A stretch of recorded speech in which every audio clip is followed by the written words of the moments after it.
folks, welcome back. I'm DaShannon Lovin, your friendly librarian, and I'm back with some book love. Let's chat.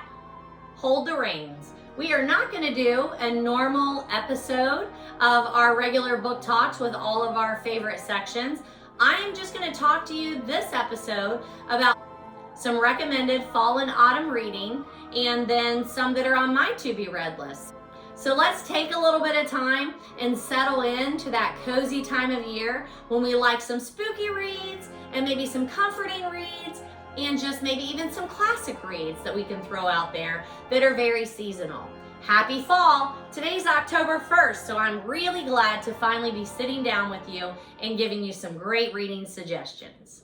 So a great spooky read to kick off the season would be Charlene Harris's Dead Until Dark. This is the series in the Sookie Stackhouse series. It's the first one.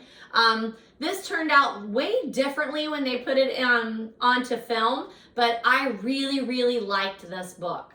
Now I will have to say that not all of these books may be reviewed on Goodreads. I will work on it this month on getting those onto Goodreads, but I wanted to go ahead and get this video out there so you could be making your October and November to be read list. So in this book, I think I'd probably put it up there with my cozy mysteries because it does kind of feel like a cozy. It's definitely a mystery, but it's a really fun mystery.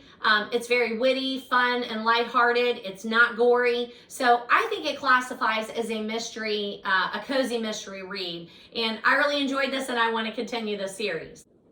So in case you're not familiar with the story, Sookie Stackhouse is a small-time cocktail waitress in Bon Temps, Louisiana. So, great setting when you're talking about those spooky reads. She's quiet, she keeps to herself, and she doesn't get out much. Not because she's not pretty, she is. It's just that, Sookie has this sort of disability. She can read minds. And that doesn't make her too dateable. Then along comes Bill. He's tall, dark, handsome, and Sookie can't hear a word that he's thinking. He's exactly the type of guy that she's been waiting for her whole life. But Bill has his own little disability. Bill is a vampire with a very bad reputation. But he is an interesting addition to the town, and Sookie can't help but listen to what everyone else thinks about Bill, especially since she's starting to fall for the buff bloodsucker. But when a string of murders hits the town along with a gang of truly nasty vampires looking for Bill, Sookie wonders if having an undead boyfriend is such a bright idea. So super fun, highly enjoyable, a great seasonal read to kick off your October. Speaking of the undead, we have this series. This is by Mary Janice Davidson. It's called Undead and Unwed. It is the first in a series also. It says All Hail the New Vampire Queen. I have several others in the Sookie Stackhouse series and in this that I would like to read. I think some of them made it in my to be read stack for this October. And it is fun that in the back of this one, it actually recommends Charlene Harris's Sookie Stackhouse series. Does it say what it's called? It says the first Sookie Stackhouse novel, but in here it actually says the Southern Vampire Novel. So I had another friend who mentioned not too long ago on Facebook that I should read the Southern Vampire novel series if I've never read it. And I'm like, I don't know that I have. And I downloaded a different audio. It was fun, but I'm like, yeah, it's okay.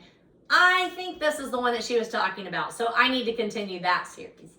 This is a really fun series too. It's been a hell of a week for Betsy Taylor. First, she loses her job. Then, to top things off, she's killed in a car accident. But what really bites, besides waking up in the morgue dressed in a pink suit and cheap shoes, courtesy of her stepmother, is that she can't seem to stay dead. Every night she rises with a horrible craving for blood, and she's not taking too well to this new liquid diet. Worst of all, her new friends have the ridiculous idea that Betsy is the prophesied vampire queen. So you get the tone of the book, very fun, very humorous, light read, and yes, vampire fiction. Another what I would call like a cozy or a humorous mystery read. Another author that I'm sure you've heard of, so if you've not read, you might want to pick up this Janet Evanovich one. This is a Between the Numbers novel. Remember, she writes the Stephanie Plum novels, and it's like one for the money, two for the show. This is a Between the Numbers, and it's called Plum Spooky. I read this a number of years ago because I have read some of the Stephanie Plum books. And she has some of these between the ones, like this is Plum Spooky, but she has a Plum Lucky and a Plum Lovin also, as well as like Metro Girl and Motormouth. I've read that series too, but I enjoy her. She's a very fun read. I would think they would be really good on audio too if you wanted to pick up an audio book to listen to back and forth, maybe on your way to work during October. I highly recommend Janet Evanovich. Stephanie Plum is still the main person in these Between the Numbers novels. It's just, and you can see they're not any smaller, so it's not like that. They're just seasonal reads, and you know how much I like seasonal reads. That's why I'm doing this video. And if you're just looking like at the back cover, I'm just like remembering all these great things about how Stephanie Plum ends up with all these characters. She like collects interesting people. So usually Stephanie gets her man, but this time she gets Diesel, a bounty hunter whose special skills include tracking men and pleasing women. Now it's up to Stephanie and Diesel to hunt down Munch through the Pine Barrens and face the legendary Jersey Devil prowling above the treetops in the dark of night. So again, light, fun, mystery. I don't know why, but I wouldn't necessarily call this a cozy one. It's more of like a lighthearted, entertaining, funny mystery.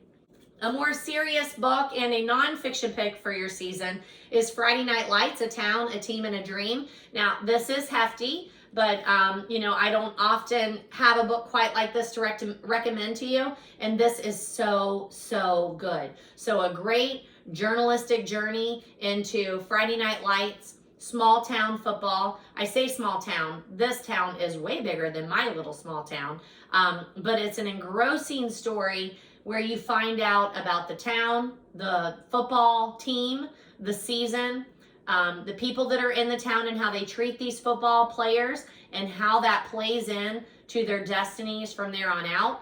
I love that at the end of this book, he goes back and tells you about each of the people he's been talking about and where they've ended up and how they've struggled or succeeded. Super, super good. Did make a movie off of it. Also made a TV series. I think I watched the movie. I did not watch the TV series. Since we live high school football, I didn't feel like I needed to come home and then watch some more drama about it. But for some reason, I did feel like reading about it. So highly recommend it. Great nonfiction read. I have already recommended to you so many times the Harry Potter series, but definitely a great seasonal read. If you have not actually read the books, you've only watched the movies, read the books or listen to the audios. A great, good, spooky seasonal read with witches and warlocks. I've also recommended to you before Alex Erickson's series, the Bookstore Cafe Mystery Series, and Death by Pumpkin Spice is very seasonal.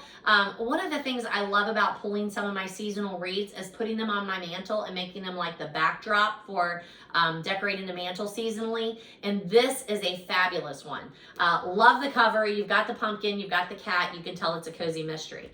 Now, one other cozy that I reviewed, but I would not recommend, but does look good on my mantle, is this Vampire Bones and Treacle Scones by Caitlin Dunnett. I did not like this book at all, but I love the cover, and that's why I picked it up at thrift sometime. So I didn't continue reading this. It's a Liz McCorman Scottish mystery. I don't even remember it. It was that forgettable, but I do love the cover, and I'm gonna keep it so I can decorate with that cover. A couple of other very short seasonal reads, and I think I've talked about them with you before, so I'm going to throw them out there. Mary Engelbreit, I love her designs. My kitchen, I have her dishes, her teapots. I have a lot of her stuff. I have a lot of her artwork throughout the house, but she has this nice little series of books, autumn, spring, winter, and autumn, winter, spring, and summer. And I think I only have 2 maybe of the 4, but there's a little autumn book. It's got some autumn crafts and decorations and such in there. Recipes are also in there. Another book that I highly recommend that you get and you read with some young person in your life is Autumn Leaves by Ken Robinson. It's a beautiful picture book. I know I have book talked it to you before, but I am just reminding you, 'tis the season. Get it on your to be read list or to be reviewed maybe. And again, this is a great one that I love to have on the mantle and just pull it down every once in a while and flip back through those beautiful pictures and just read what he has to say about the leaves. And again, he identifies some of the leaves like dogwood, and then he tells you a little bit about the trees, the leaves, that sort of thing. It's just so beautiful. I love to look back through this book every season.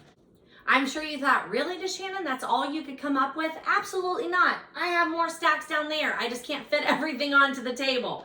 Last year, my classes read The Halloween Tree, Ray Bradbury together. I mentioned in my other video that this year I have been reading to them From Something Wicked This Way Comes. I'm liking it just as much, but I review that in a different video. Highly recommend that you read some sort of classic during the season, because again, I had never read this before and I loved it so much. And then even with Something Wicked This Way Comes, again, I've never read it before. And when I started reading it, then I got the audio and I was listening to the audio and then going back and reading it and underlining sentences. It's just beautiful. Totally sets you for the season. So pick up any Ray Bradbury's. I think I also have Sandman. No, that's Neil Gaiman, isn't it? I have something else from Ray Bradbury that's on my to be read list, but highly recommend The Halloween Tree. They also have an old movie that's like a cartoon of the Halloween tree that I think your kids would enjoy, but there's definitely some deeper meanings in there about death and friendship. So really, really like that one. There's Neil Gaiman. He won the Newbery Award for the Graveyard book, which I'm pretty sure I've already talked to you about too. But this is such a cool book. So there are some illustrations and then the story that goes along with it. This is a lyrical, lovely read. It does have a bit of a dark feel to it because the little boy that is the center of the story is raised in a graveyard by the beings that inhabit that graveyard. They are trying to keep him safe from the man who killed his family. So there's some dark parts in there, but this is also a great audio. I listened to it on audio. I've read it numerous times. Highly recommend Neil Gaiman for the season, and the Graveyard book is a fabulous one. This would be a really good one to read with your kids. I would say, you know, maybe 4th grade and up would be about right for this. I mean, it is a Newbery Award winner, but man, I remember the first time I read it, I was like, that's a children's book, like it's a little much, but I love it. The main character's name is Normal Owens. He's a normal boy, but he is definitely being raised by ghosts in a graveyard, and he is being hunted down by someone that we're just not quite sure what he is or what he had against Owens' family. So super good and highly recommend. I would recommend any book by Dean Koontz, but definitely Odd Thomas, that whole series. Would be a great one to do during October. Odd is the main character. He sees dead people. My kids, I talked about this book today in class actually, and my kids are like, you mean like Sixth Sense? Yeah, kind of, except for Odd is in his 20s and he can actually do something about the information that he is gathering from the dead people. Those dead people want him to go exact revenge for their deaths, for their killings. So super good. There's a lot of dark humor in there. I do feel like the books get darker as the series goes on, but I love it. I've read several of them, not all the series, but several. And then there's also a movie that is super quirky. And if you have not read Odd Thomas and you're watching the movie, it is just like when you're reading the book and you get smacked in the face with some reality. So super good. Highly recommend any Dean Koontz, but especially Odd Hours. Another seasonal book that I would highly recommend that is about football is John Grisham's Bleachers. In this book, and it's a very short little tome here, so super good read. You could read it in a Friday night. But it is a book written for adults, and the main character is an adult who played high school football in a school where football really, really mattered, and there was a lot of pressure on the players. And once he's an adult, he hears that his football coach, his high school football coach, is dying. So the team, the players, start coming back to town and they're kind of waiting it out so they can pay their respects, visit the coach.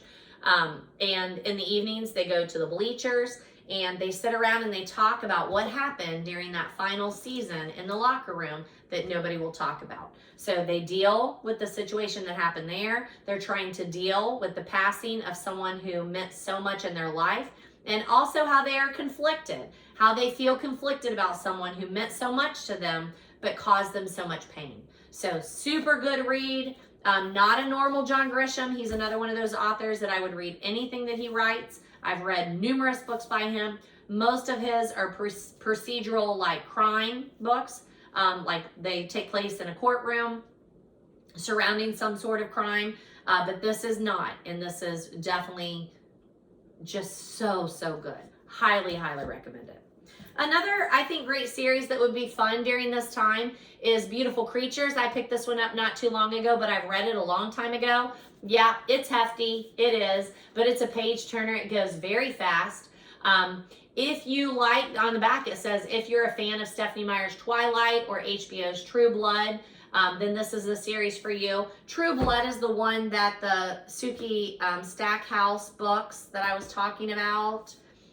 The series that they did on HBO, they turned it into True Blood. True Blood is definitely darker and more adult than the cozy little mysteries here. But again, highly recommend the series. I did not end up watching all of the TV series. It was just a bit much for me at the time. Maybe I should try and go back there though, because I might like it more now that I'm more used to watching vampire movies. Maybe. But it was also on HBO, so a bit more adult than I normally watch. But this is a young adult series. Definitely fantasy fiction. Another, how many is in the series? 5. Beautiful Creatures, Beautiful Darkness, Beautiful Chaos, Beautiful Redemption. Also made into a movie that was very well done. I enjoyed both the book and the movie, and this is an easy one to recommend. I mean, you can tell the tone of the book by Beautiful Creatures, the font, the dark purple. The other one is dark blue, gold, black. So it's just, I think they're beautiful books. It is a paperback. This one is the paperback version, but I think it's a beautiful set of books too, and so super easy to recommend. So Lena is unlike anyone else that she knows in her small southern town, and she's struggling to try and conceal the powers that do set her apart from the other people. She considers it a curse that comes with her family. But with this curse, she has to make some decisions. So you have that kind of troubled, like, I know who I am, I know what I need to do, but I don't really want to do that. And she meets Ethan Waite, and she wants to have a relationship with him. But again, he and she know that there's something not quite right, that they are not going to be able to like live happily ever after. So they do get to know each other, and then it's kind of the unraveling of how will they be able to navigate a relationship given who he is and who she is. So super good fantasy fiction, lots of chasing going on in this book, both romantically and also trying to kill people, and trying to just track down people who have those special powers. Super good one. A book that I have already talked about on my YouTube channel, so you can look that up there too, but it's House of Leaves by Mark Z. Danielewski. This is a ridiculous book. We had a student 2 years ago who wanted to do a student book club. What did he call it? I don't remember what he called the club, but whatever it was, we ended up doing this book with him. He suggested it, and it is ridiculous. You talk a book that will haunt you and keep you awake at night, House of Leaves is it. It is difficult to get through. It took me quite a while to read it, but it's like this. You're like, why would it take so long? It's like there's nothing on the page. It's because the story of why there's nothing on the page is so engrossing. There's a story within a story. I had to take notes to try and figure out what the real story was, and if they were, making a movie, and the house that it's all around, and why the house has these certain characteristics. And then it's like some of the people that are telling you the story, it looks like they're losing their mind. Like, it's a crazy, crazy ride, but definitely an October haunting book if that's what you're looking for. But be prepared, because it will haunt you.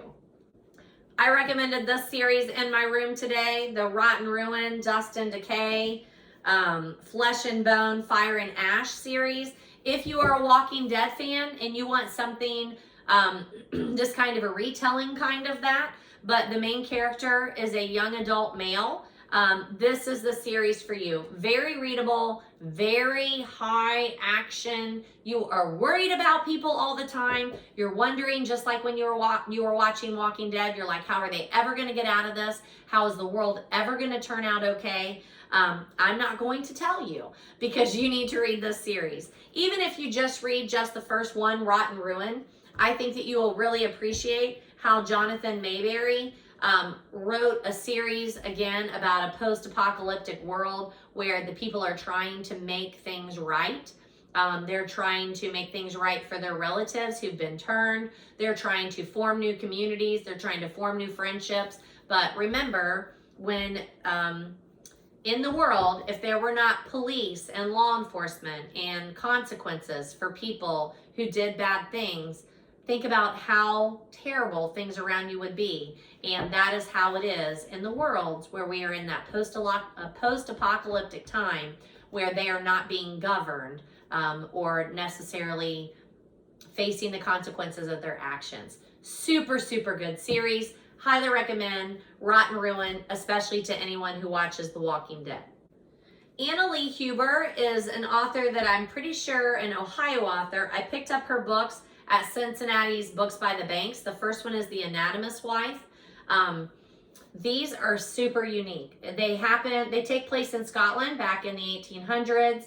The main character is in an arranged marriage and it is not good. He is an anatomist and he is doing terrible, terrible things. And she is forced to partake in those because it's 1830s in Scotland and she is a woman. So once he suffers the consequences of what he is doing, she has to try and make her own life. So she goes to live with her sister and people know what she's been a part of, even though she didn't have a choice. They don't really care. It comes with that stigma. So when something happens, a lot of the shadow of doubt falls on her. No. A lot of the suspicion falls on her, and she is faced with trying to solve those mysteries. Super good. It's a series. I've read, I think, the first 3, if I'm not mistaken. Anna Lee Huber, I love it. It's definitely crime fiction. I would not call these cozy. They are dark, but that historical, I know you have historical fiction and you have mysteries. This is a historical mystery fiction. How's that?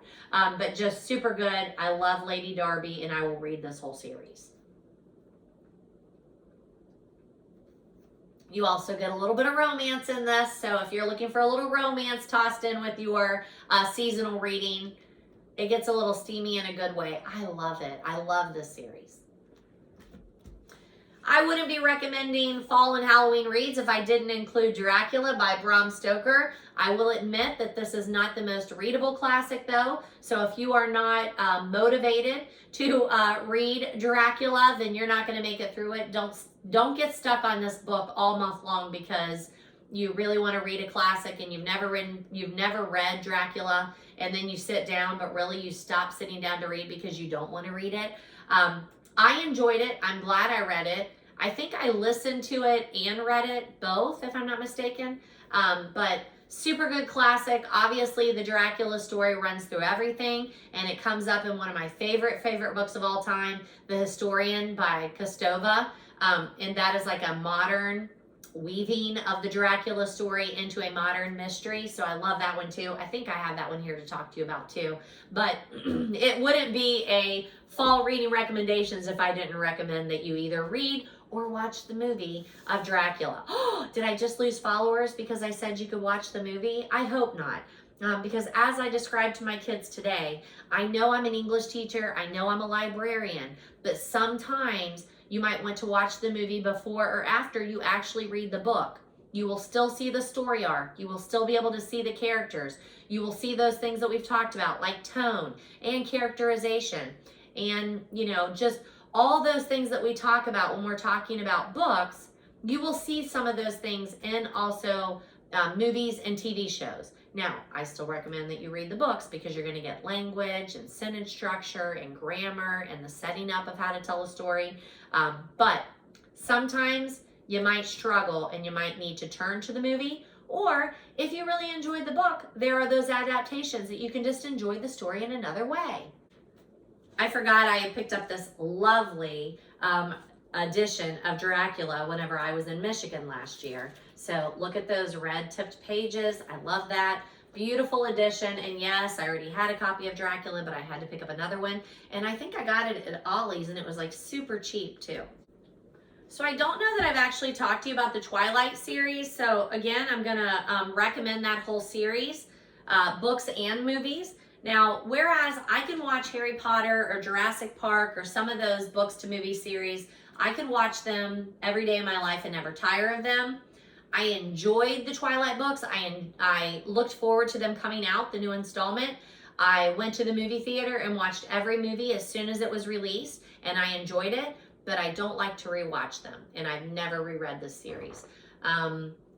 I don't know if it was part of the suspense that really just drew me in, that I really, really enjoyed that part, or what it was, but I feel like the movies are just super monotone, and I don't enjoy rewatching them, but I did really like them the first time. So if you've never watched them, take time to do that. And if you've never read the series, if you like that thriller, you know, the girl in love with two different guys, and one happens to be a werewolf and one happens to be a vampire, the torture of who she's going to choose, the boyfriend or her family, there's just so much that's in there that I did really, really enjoy, and I highly recommend that Twilight series.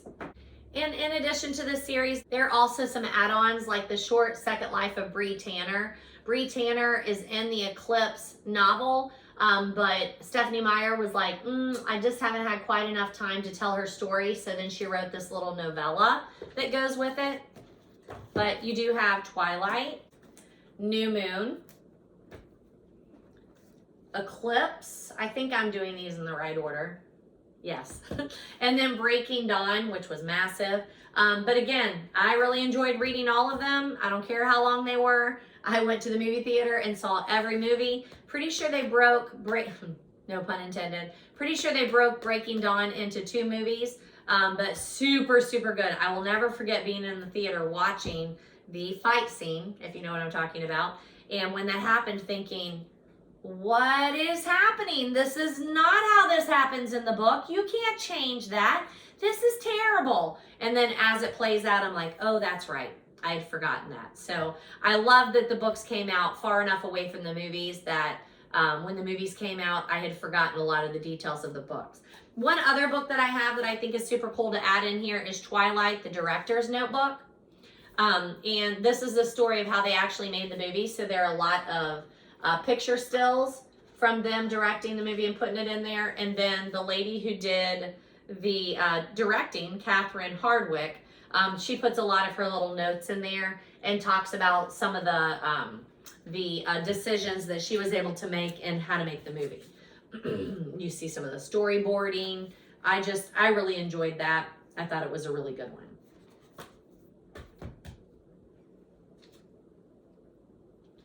All right, so that is definitely not an exhaustive list, but it at least gets you started on some books that I highly recommend to be put on your fall, autumn, Halloween to be read list. Now that I've recommended some books to you, I'm going to tell you some of the books that are on my to be read list that I have yet to read, but they're on that list and I want to get to them in the next couple of months. All right, what's on my to be read list? I have never read a Sherilyn Kenyon, and I've had numerous people tell me that she's really good. This is a dark hunter novel. It's called Night Play. No idea where I got it, but I'm sure it was because I had seen her name and people have recommended her to me before. So I think this would be a fun autumn read. Let's say Halloween. Let's just go ahead and say Halloween. I would like to read some H.P. Lovecraft. I have read a little bit when we were doing the book club where we did The House of Leaves. I think it was that same book club that we did a little bit of Lovecraft, H.P. Lovecraft, and I think that's the first time I had ever read him. And I mean, how much more seasonal can you get? Blood-curdling tales of horror in the Maberry. So I have a bunch of Lovecraft, and I plan to dip my toes back in there a little bit because I can't remember what the story, we just read, I think, a couple of short stories by him, but I remember that I did really enjoy, I don't know if enjoy is the right word, but I'm glad that I got a little bit of a taste of reading Lovecraft, and I would like to read some more. I need to read some more Stephen King. He is amazing. He's definitely an author that I like to hear about his writing craft. I like to hear what he has to say. I think he's an incredible storyteller. The problem is he scares the pants off of me. So like on a day like today when I am here and my husband is not, I think that it would really mess me up a bit, especially since there's a bunch of stuff going on in the world chasing people down. So there's that. So I don't know if I'll get to a Stephen King. I kind of got to be in the mood for that. I read The Green Mile, and I feel like I read another Stephen King. I can't remember what it was. But Salem's Lot, I have a copy here. I have a copy in the classroom. I really should read it so that I could do a better job of recommending to the right student. But I know he's very gory and scary, and I'm just not sure I can do that. I've had this book for a while. It's Steamboat Gothic by Franson Parkinson Keyes. And again, I like that it says the word Gothic. Looks like I picked it up. It must have been at a thrift store because it says all sales final, excluding appliances, $3. So it looks like I picked this up at thrift. It's a nice old book, but man, that print is tiny. So we'll see how that goes, but it's on my to be read list. I have a couple of these cozy mysteries that I would like to read. This one is a Gregor DeMarkin holiday mystery, Quoth the Raven by Jane Haddam. And I mean, you can't come up with a better cover than that right there. You can't. You see books, a mug, pictures, pencil cup, glasses. You just, up on the top, there's a pumpkin and a raven. Are you kidding me? You can't get any better than that. So definitely on that. That is on my very short list. Former FBI agent Gregor DeMarkian has been invited to speak at a small liberal arts college. His lecture on murder having been scheduled for Halloween night. But someone on campus has already taken the course and is now doing graduate work in the school cafeteria, where household lie is the soup du jour. I'm reading it. Like, I might have to stop the video and go read it right now because that sounds super, super fun and enjoyable. Here's another older book that I've had on my to-be-read shelf for a while. Paul Gallio, Too Many Ghosts, a full-length novel about ghosts and a ghost breaker in an English castle.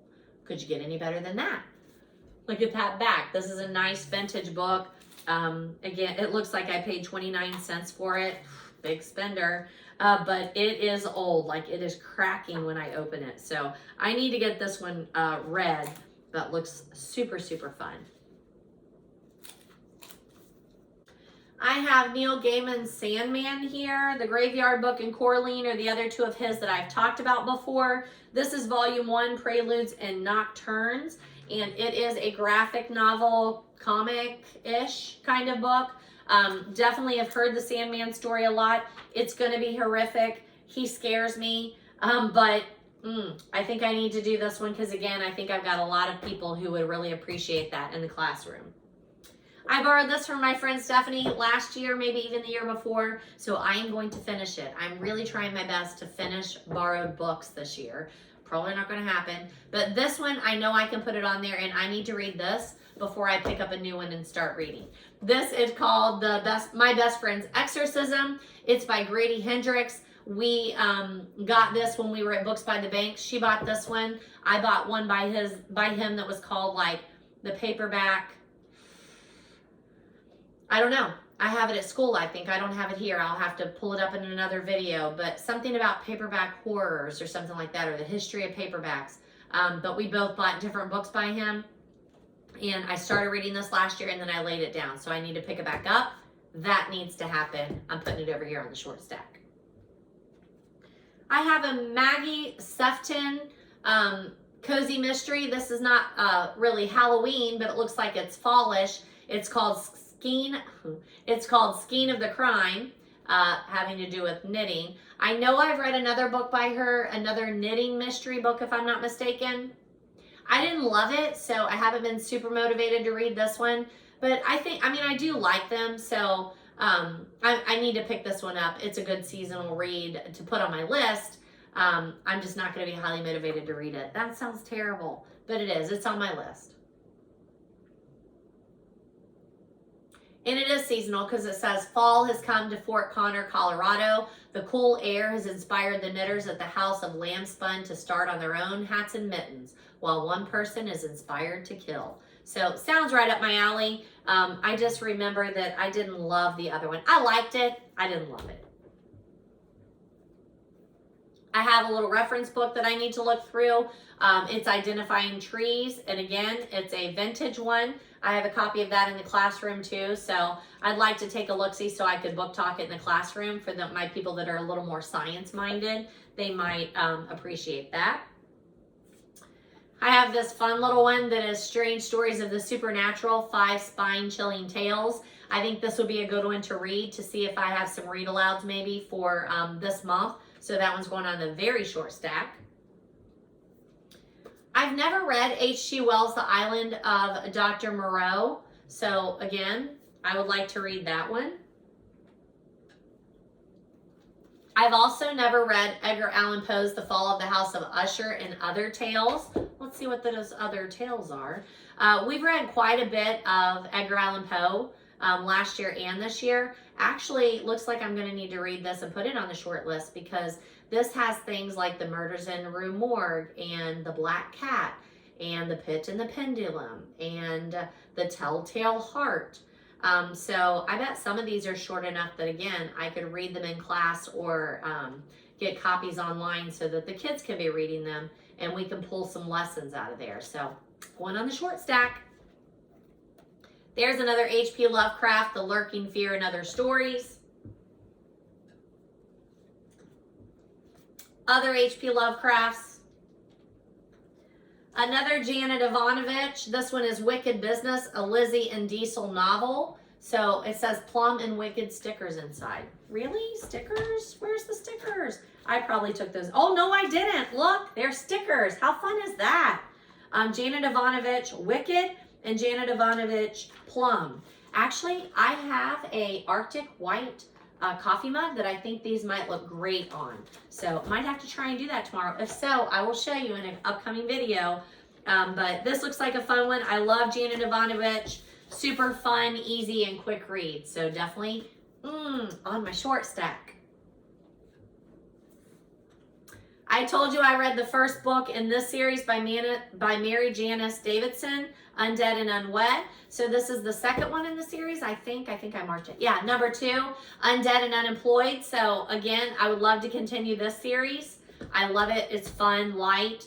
I would really like to read The Hunt for Red October by Tom Clancy. My problem is this is not my kind of book. It's definitely war fiction. It's going to be long and involved. And I do have a copy at school, so I wanted to read enough so that I could recommend it.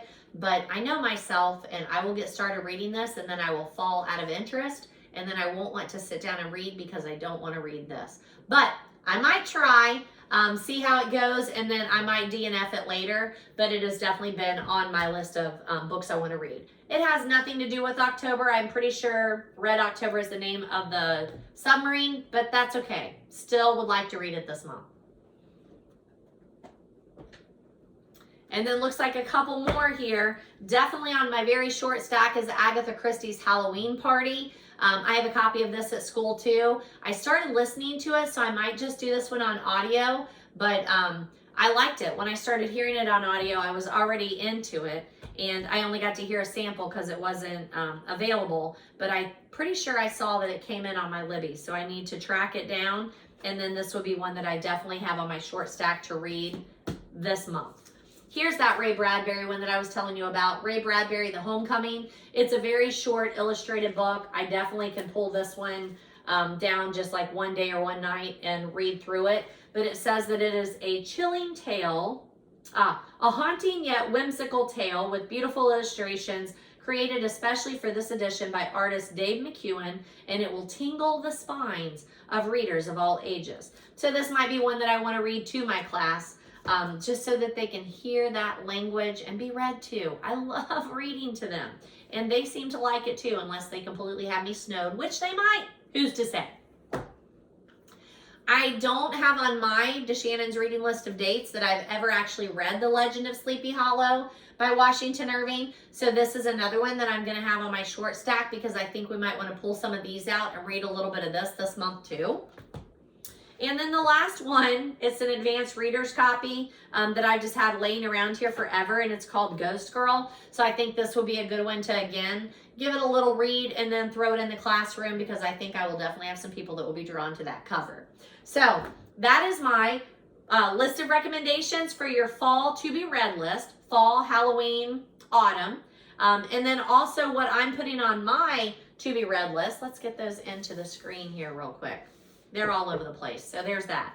But this is my short stack, and then also the books that I have had on my list for a while, so I'm going to make some progress on that. In addition to these, the one that I don't have here that I'm reading, I don't know why I don't have it sitting here, is Ray Bradbury's Something Wicked This Way Comes. I've already started reading that. I'm listening to the audio. I absolutely love it. I highly recommend it.